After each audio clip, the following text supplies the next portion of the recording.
in our living room and you discuss this thing. But I think one of the most meaningful concepts we get out of this is our interconnectedness. That even when you talk about the scapegoat mechanism in Gerard's work, it allows humanity to identify itself, even in the Old Testament.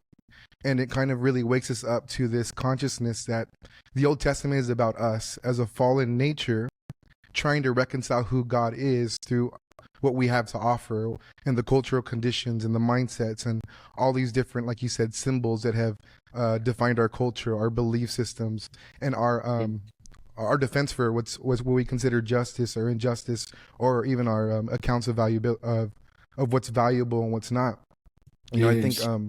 I think just what you were talking about, Rene Girard in particular, when you came and you spoke about that, about the scapegoat mechanism, it was one of the most impactful moments in our lives in the room, because we can now pinpoint that we had a part in the story and that we're still very much in those stories trying to figure out who God is, of course, through the person of Jesus, but on the other Yes. side of the cross. So I think it's one of the most life-giving conversations that people need right now, because I think sometimes too, in the land of academics where I'm studying, a lot of people throw out anthropology or history just because if we're in a new covenant, you know, like we can't.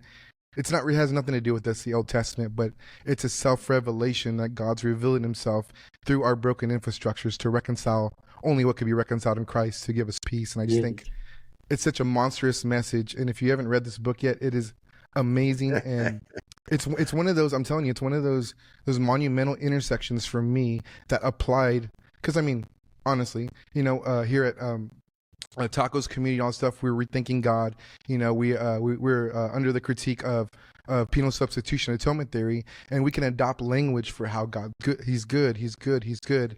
But just the scapegoat mechanism in itself and how Jesus enters our brokenness through the incarnation in those Old Testament stories is what really gives us the capacity to experience that mimetic nowness.